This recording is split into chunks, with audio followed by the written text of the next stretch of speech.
नमस्कार दोस्तों, आप देख रहे हैं मनोरंजना.com। दोस्तों आज हम बात करने वाले हैं एंजल ब्रोकिंग के आईपीओ के बारे में। देखेंगे दोस्तों इन्वेस्टमेंट के लिए सही है या लिस्टिंग गेन के लिए सही है, क्या पॉजिटिव चीज़ें इसमें है और पर शेयर हमें कितना गेन मिल सकता है। और दोस्तों साथ ही साथ देखेंगे आईपीओ में हमें कितने लॉट के लिए अप्लाई करना चाहिए। और दोस्तों साथ में देखने की कोशिश करेंगे कि आईपीओ का जो अभी करंट में ट्रेंड चल रहा है वो कैसा है, यानी कि अभी रिसेंट में हम देखेंगे जो 2 या 3 आईपीओ लिस्ट हुए हैं उनमें कितना लिस्टिंग गेन हुआ है और क्या ऐसे ही बम्पर लिस्टिंग गेन इसमें भी देखने को मिलेगी। और दोस्तों सबसे पहले तो हम ले लेते हैं रिव्यू, उसके बाद हम चलेंगे रेड हेरिंग प्रोस्पेक्टस में, वहाँ पर चीज़ें हमें डिटेल में देखने को मिलेगी। तो चलिए दोस्तों शुरू करते हैं। तो दोस्तों वीडियो को शुरू करने से पहले चैनल को सब्सक्राइब कर लीजिए और वीडियो को लाइक कर दीजिए। तो सबसे पहले तो दोस्तों मैं आपको रिव्यू दे देता हूँ।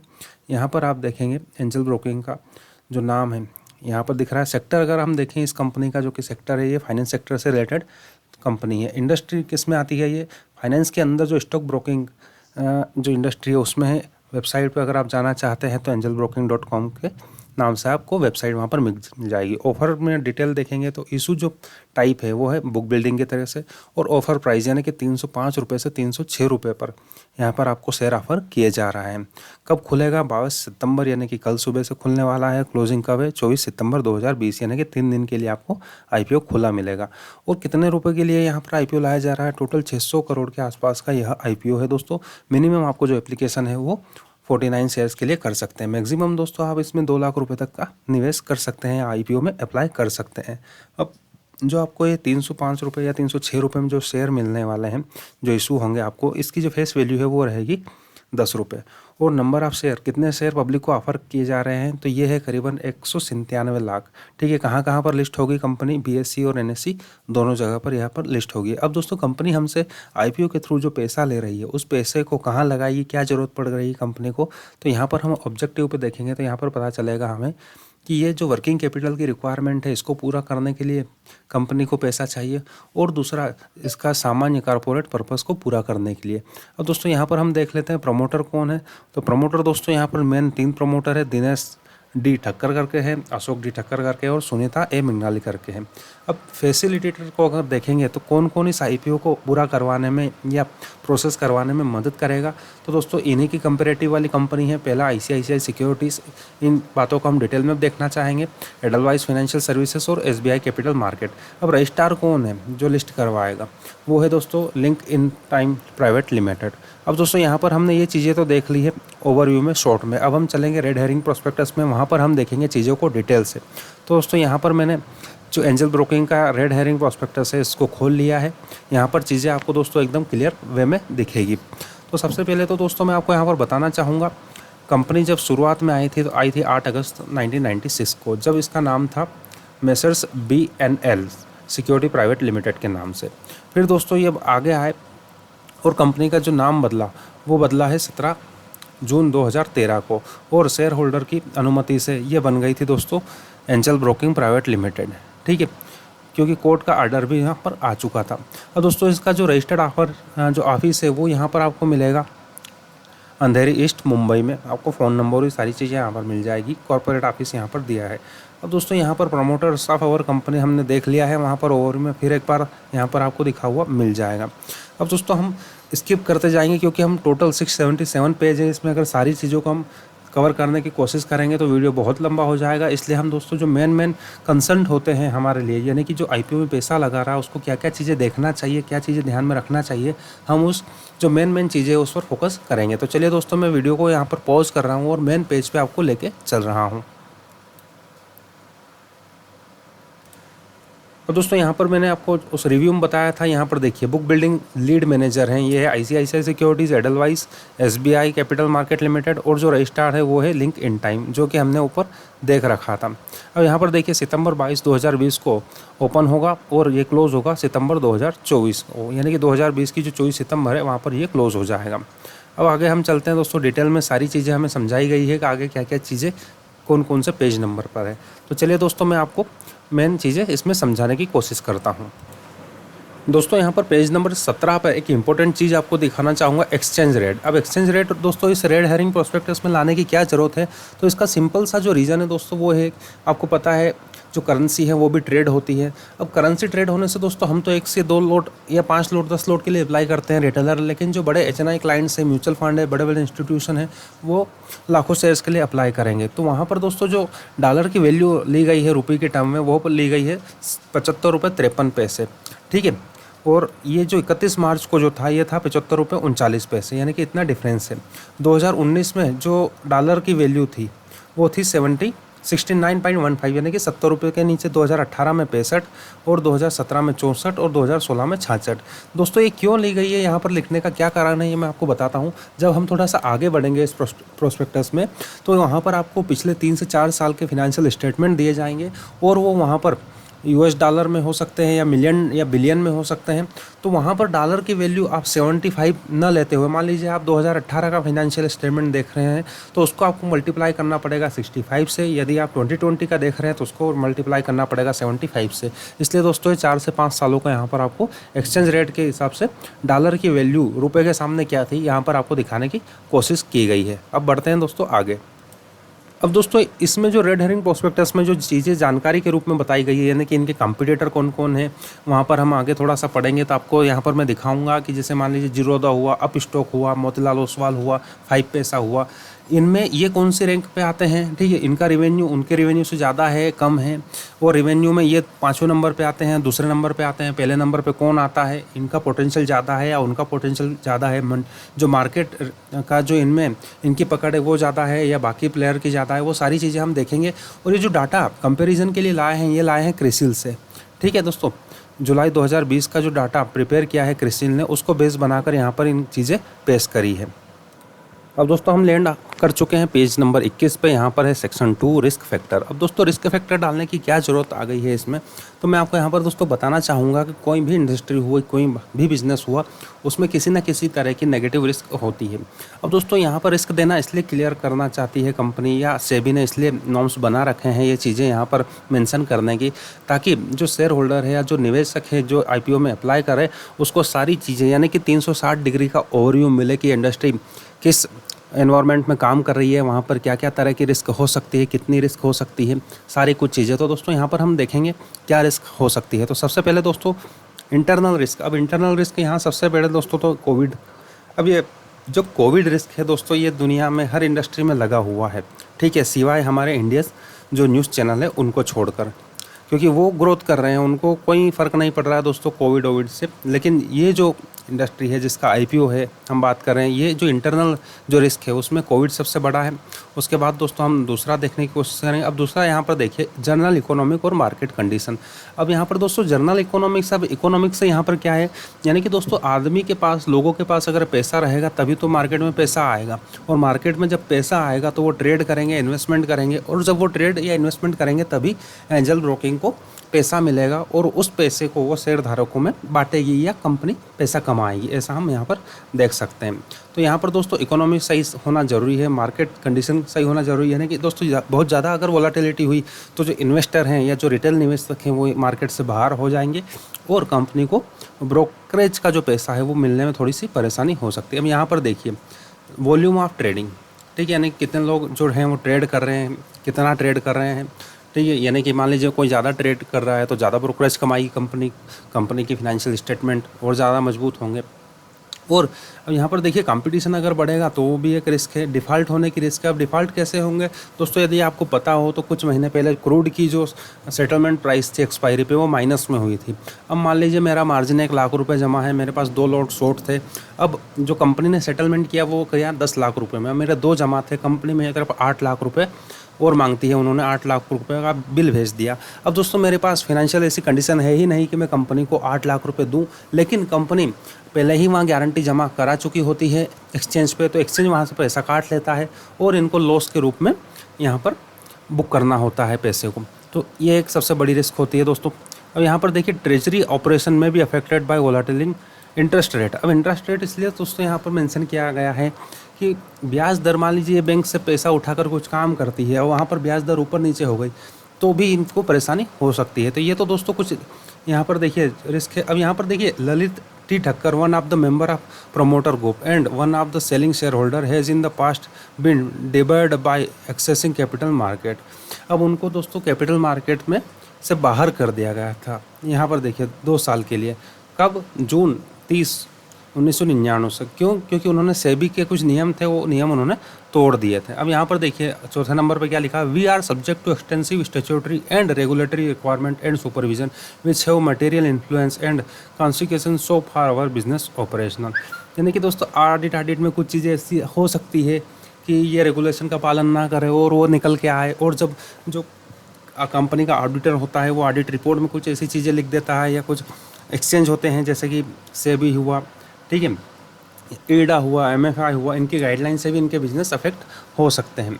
अब दोस्तों इसके बाद हम अगर आगे बढ़ते हैं रिस्क में, तो यहाँ पर देखिए our company, some of our director, our promoter, our subsidiary and certain group of are involve in legal and other proceeding, यानी कि कुछ कानूनी दावपेच में भी ये उलझे पड़े हैं। अब यहाँ पर देखिए litigation involve our company, criminal case including economic offences, यानी कि इन पे क्रिमिनल यानी कि आपराधिक मामले भी दर्ज हैं। कितने मामले दर्ज हैं? 153 मामले इन पर दर्ज हैं, और 211 मिलियन रुपए का दावा लगा हुआ। सिविल केसेस भी इन पे 111 लगे हुए हैं। टैक्स के मैटर चल रहे हैं 6, ठीक है। अब यहाँ पर लिटिगेशन प्रमोटर पे भी देखिए आपराधिक केस चल रहे हैं 9। अब यहाँ पर देखिए सब्सिडरी कंपनी पे जो है वो भी क्रिमिनल केस चल रहे हैं, उन पर भी 2 केस चल रहे हैं। तो दोस्तों केस अच्छे खासे हैं कंपनी के सिर पर। अब यहाँ पर देखिए जो डायरेक्टर हैं उन पर भी 9 क्रिमिनल केस चल रहे हैं, यानी कि इनके जो डायरेक्टर हैं उन पर भी आपराधिक मामले चल रहे हैं, और इन पे 6.78 मिलियन रुपए का वो एक प्रोविज़न करके बैठे हैं। अब आगे चलते हैं दोस्तों, टैक्सेशन मैटर हैं 2। इसके बाद और आगे हम रिस्क देखेंगे, तो यहाँ पर देखिए था operational of our subsidiary business is highly dependent on information technology. अब जो काम ये कर रहे हैं इन पे, या जो जिस सेक्टर में काम करते हैं उस सेक्टर की डिपेंडेंसी जो है आईटी सिस्टम पे ज़्यादा है। कल से आईटी सिस्टम में क्रैश हो जाता है, या कहीं वायरस हो जाता है, या कुछ ऐसी चीज़ें आ जाती हैं जो ये हाथों हाथ बाहर नहीं कर सकते। जैसे दोस्तों कई बार ऐसा होता है, आपको अगर ट्रेडिंग करते होंगे तो आपको पता है कई बार सर्वर फेल हो जाता है, आपकी पोजीशन स्टक हो जाती है, ठीक है। तो ऐसे में क्लाइंट्स को बहुत नुकसान बियर करना पड़ता है, और उस क्लाइंट के नुकसान होने के चक्कर में वो कई बार ब्रोकर बदल देता है, तो एक वो भी इन पर रिस्क है। अब इसके आगे हम देखेंगे दोस्तों, 7वीं देख लेते हैं, वी रिले ऑन ब्रोकिंग। अब यहाँ पर देखिए इनका जो कामकाज है, इनकी जो आय है वो ब्रोकिंग बिजनेस से है और उससे संबंधित बिजनेस पे है, जिससे कि उनको रेवेन्यू मिलता है और रेवेन्यू से उनको प्रॉफिट होता है, ठीक है। अब ये जो है रिडक्शन कर रहे हैं किसमें? ब्रोकरेज फीस में, क्योंकि यहाँ पर बिजनेस की कंडीशन है, जो कैश फ्लो है वो भी यहाँ पर प्रभावित हुए हैं। तो दोस्तों ये तो हमने देख लिया रिस्क फैक्टर। अब हम आगे चलते हैं। अब दोस्तों जब हम आते हैं पेज नंबर 115 पर, यहाँ पर आपको बेसिक जानकारी मिलेगी, यानी कि कंपनी एक शेयर पर कितना पैसा कमा रही है। तो यहाँ पर दोस्तों देखिए 2018, 2019, 2020 के लिखे हुए हैं, यानी कि 2018 में कंपनी 14 रुपये कमा रही थी एक शेयर पर, 2019 में 11 रुपये 9 पैसा हुआ, और 2020 में 11 रुपये 44 पैसे हुआ, यानी कि अर्निंग पर शेयर 2019 से 2020 में कंपनी को ज़्यादा हुई। अब यहाँ पर देखिए दोस्तों एक और चीज़ इन्होंने लिख रखी है, डिराइव्ड फ्रॉम रीस्टेड स्टैंड अलोन। अब स्टैंड अलोन यानी क्या दोस्तों? यहाँ पर इनकी जो सब्सिडरी कंपनी है वो सारी मिलाकर यहाँ पर इन्होंने ईपीएस करा है। अब यहाँ पर स्टैंड अलोन यानी कि सिर्फ एंजल ब्रोकिंग का जो ब्रोकिंग बिजनेस है उनको यहाँ पर शामिल किया है। तो 2018 में दोस्तों इनके पास जो अर्निंग पर शेयर थी, यानी कि 1 रुपये पे जो एक शेयर पे जो पैसा कमा रहे थे वो 14 रुपये का था, 2019 में वो 10 रुपये का हुआ, और 2020 में वो 12 रुपये का होगा, यानी कि अर्निंग पर शेयर जो है वो 20% से यहाँ पर ग्रोथ होती हुई हमें दिखाई दे रही है। अब दोस्तों यहाँ पर एक इम्पोर्टेंट चीज़ मैं आपके साथ शेयर करना चाहूँगा, वो है पीई रेशो, यानी कि प्राइस टू अर्निंग रेशो, यानी कि आप शेयर खरीदने में जो पैसा लगा रहे हैं उसके बदले में कितना पैसा शेयर आपको कमा के दे रहा है। तो यहाँ पर देखिए दोस्तों इस इंडस्ट्री में ओवरऑल हम देखें तो सबसे ज़्यादा जो हाईएस्ट पैसा कमाया था वो था 54 के पीई पे, और सबसे लोएस्ट जो था वो है 5.4 यानी कि 5.5 पे। अभी जो एवरेज चल रहा है वो चल रहा है 24 का। अब यहाँ पर इनकी जो 2 कंपटीटर कंपनी है मोतीलाल ओसवाल, वो 1 पे पीई पे चल रही है, और जो IIFL है वो 2 के पीई पे चल रही है, लेकिन इंडस्ट्री का जो एवरेज है वो अभी 24 का है, ठीक है दोस्तों। अब यहाँ पर आप देखिए, यहाँ पर लिखा है return on net worth equity share holder, यानी कि शेयर होल्डर के जो नेट वर्थ पर कितना रिटर्न इन्होंने दिया है। तो 2018 में जो दिया है वो दिया है दोस्तों 15% का, 22% का माफ़ कीजिएगा, 19 में दिया है 15 का, और 20 में दिया है 13 का, यानी कि यहाँ पर जो नेट वर्थ पे रिटर्न आया है वो कम आया है दोस्तों। उसके रीज़न भी है, एडवर्टाइजिंग कॉस्ट इनकी बढ़ गई है, रेवेन्यू शेयरिंग अभी बढ़ चुका है, लेकिन दोस्तों उसको सेटअप करने के प्लान भी इनके पास रखे हैं ऑलरेडी। दोस्तों अब हम बात करने वाले हैं नेट असेट पर शेयर की, यानी कि कंपनी अगर कल से बंद होती है या नुकसान होता है या एसेट बेच दी जाती है तो एक शेयर को 88 रुपये मिलेंगे। ठीक है दोस्तों, अब उसके बाद हम देखेंगे इनके जो कंपटीटर हैं ICICI securities, Geojit, IIFL, Motilal Oswal, GM, इनसे हम कंपैरिजन करते हैं और ये देखने की कोशिश करते हैं कि कौन सी कंपनी बेस्ट है या एंजल ब्रोकिंग कौन से नंबर पर अभी खड़ा है। तो यहाँ पर अगर हम फेस वैल्यू की बात करें तो एंजल ब्रोकिंग का 10 रुपये है, ICICI सिक्योरिटीज़ का 5 रुपये, जियोजीत 1 रुपये, IIFL 2 रुपये, मोतीलाल ओसवाल 1 रुपये और JM फिनेंशियल्स भी 1 रुपये। अब क्लोजिंग प्राइस नहीं है दोस्तों, इसलिए हम यहाँ पर इनको कंपेयर नहीं कर पाएंगे। लेकिन इनकम में अगर हम देखें तो इनकम में दोस्तों ये आता है तीसरे नंबर पर। पहले नंबर पर दोस्तों ICICI सिक्योरिटीज़, दूसरे नंबर पर है IIFL और तीसरे नंबर पर आता है दोस्तों एंजल ब्रोकिंग। अब यहाँ पर जो EPS के मामले में है दोस्तों, EPS में भी ये तीसरे नंबर पर आता है, क्योंकि पहले नंबर पर आया है दोस्तों यहाँ पर हमारा ICICI सिक्योरिटीज़, दूसरे पे आया है मोतीलाल ओसवाल और तीसरे पे आया है एंजल ब्रोकिंग। अब NAV की भी बात करें तो NAV में दोस्तों ये आता है दूसरे नंबर पर, क्योंकि पहले नंबर पर है यहाँ पर आया है मोतीलाल ओसवाल और दूसरे नंबर पर है एंजल ब्रोकिंग का शेयर। अब P रेशो अभी नहीं आएगा क्योंकि मार्केट में ये चीज़ अभी ट्रेड नहीं कर रहा है कि। अब रिटर्न ऑन नेटवर्थ पे अगर आप देखने की कोशिश करेंगे तो आपको पता चलेगा कि जो ICICI सिक्योरिटीज़ है वो 42% रिटर्न दे रही है। उसके बाद आप देखेंगे तो IIFL जो है 26% का रिटर्न दे रही है और उसके बाद नंबर आता है एंजल ब्रोकिंग का जो करीबन 14% के आसपास का रिटर्न दे रही है। अब दोस्तों यहाँ पर देखिए पेज नंबर 139 पर लिखा है number of active accounts. Active accounts दोस्तों वो जो या तो शेयर ट्रेडिंग रेगुलर बेसिस पे कर रहे हैं या उन अकाउंट्स को यानी कि जो डीमेट अकाउंट है उनको रेगुलर बेसिस पे उनको चला रहे हैं। तो यहाँ पर देखिए दोस्तों जो ग्रोथ का जो कर्व बना है वो एकदम ऊपर की साइड है, यानी कि आप ग्रोथ देखेंगे तो यहाँ से आप किसी भी साल में यहाँ पर डिक्लाइन नहीं देख रहे हैं। फिर चाहे 2015 से लगाकर 2021 का जो पहला क्वार्टर है वहाँ तक आप देखेंगे तो आपको डिक्लाइन एक क्वार्टर में भी दिखने को नहीं मिलेगा। अब यहाँ पर बात हमने की दोस्तों CDSL की, यहाँ पर हम बात कर रहे हैं NSDL की। तो यहाँ पर भी दोस्तों आपको देखने को मिलेगा कि ग्रोथ अपवर्ड ही है, डाउनवर्ड नहीं है और ना ही नीचे आई है या ना ही स्टेबल है, आपको ग्रोथ ही देखने को मिलेगी। यानी कि दोस्तों यहाँ पर जितने एक्टिव अकाउंट्स ओपन होते जाएंगे एंजल ब्रोकिंग उतना ज़्यादा पैसा कमाना स्टार्ट कर देगा।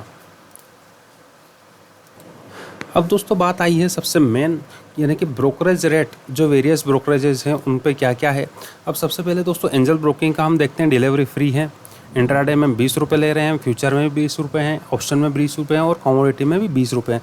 यानी कि दोस्तों यहाँ पर आप फर्स्ट के जो 3 हैं यानी कि एंजल ब्रोकिंग, जीरोधा और अपस्टॉक, तीनों को अगर देखेंगे तो इनका जो ब्रोकरेज प्लान है वो लगभग सेम ही है, कोई भी इनमें डिफरेंस नहीं है। तो दोस्तों ब्रोकरेज प्लान के हिसाब से यहाँ पर इन तीनों में कोई भी अलग चीज़ नहीं है, लगभग सारी चीज़ें सेम ही हैं।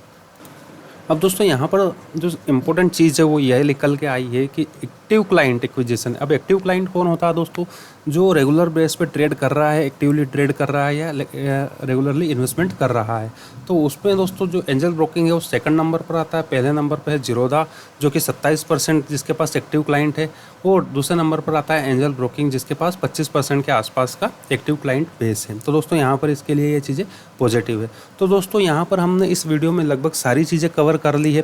इनके कॉम्पिटिटर के हिसाब से ये कैसे हैं, इनका जो इशू प्राइस है वो क्या है, लॉट साइज़ क्या है, कितने पैसे हम इसमें निवेश कर सकते हैं, मैक्सिमम कितना पैसा इसमें निवेश कर सकते हैं, सारी चीज़ें दोस्तों आज के इस वीडियो में हमने आपके साथ शेयर की।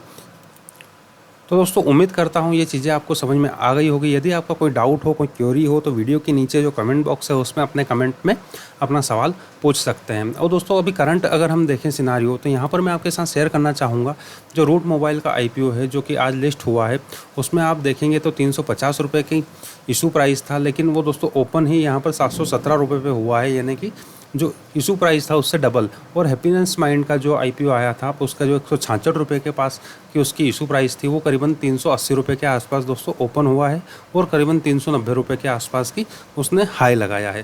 तो दोस्तों पैसा यहाँ पर डबल हो रहा है, तो इसीलिए दोस्तों मैं आपसे रिकमेंड करूँगा कि आपको भी इस IPO में लगाना चाहिए। तो दोस्तों मैं आपको यहाँ पर दिखाना चाहूँगा किस तरह से हम IPO में पैसा लगा सकते हैं। तो दोस्तों आपका कोई सा भी ब्रोकर हो, यहाँ ज़रूरी नहीं है कि आपको एंजल ब्रोकिंग के थ्रू ही आप IPO में कर सकते हैं, लेकिन मेरा अकाउंट यहाँ पर है इसलिए मैं आपको यहाँ से शो कर रहा हूँ। तो आप यहाँ पर दोस्तों IPO वाले क्लिक में क्लिक करेंगे तो यहाँ पर ओपन IPO आएगा। अब ओपन IPO में जैसे कि आप देख पा रहे हैं दोस्तों यहाँ पर 2 IPO अभी ओपन चल रहे हैं। यहाँ पर एंजल ब्रोकिंग का इसलिए नहीं आ रहा है दोस्तों क्योंकि वो कल सुबह ओपन होगा। ठीक है। तो नॉर्मली आपको करना क्या है, अप्लाई पे क्लिक करना है। अब आप अप्लाई पे जैसे ही यहाँ पर क्लिक करेंगे कुछ इस तरह का पॉपअप खुल के आएगा। अब यहाँ पर आपसे लॉट साइज़ पूछा जाएगा। मान लीजिए दोस्तों मुझे यहाँ पर 2 लॉट साइज़ के लिए अप्लाई करना है। कट ऑफ प्राइस यहाँ पर 340 है। हमारे केस में जो कि हम एंजल ब्रोकिंग में अगर हम देखेंगे तो आपको यहाँ पर पता चल जाएगा जो इशू प्राइस है वो है 305 से 306 के आसपास। ठीक है, तो यहाँ पर हमारा 305 से 306 आ जाएगा। यहाँ पर दोस्तों यूपीआई आईडी आपको डालना होगी ताकि आप उससे अपना पेमेंट वहाँ पर ब्लॉक करा सकें। टोटल पेमेंट आपको यहाँ पर दिख जाएगा, आपको यहाँ पर डीपी आईडी दिख जाएगी और आप जैसे इन्वेस्ट पे क्लिक करेंगे आपको फ़ोनपे पे, गूगल पे पे, जहाँ पर भी आपने यूपीआई आईडी डाल रखी है वहाँ पर की आपको पेमेंट ब्लॉक करने के लिए मैसेज आ जाएगा। तो दोस्तों जानकारी अच्छी लगी हो तो वीडियो को लाइक ज़रूर कर दीजिएगा। मिलते हैं दोस्तों अगले वीडियो में।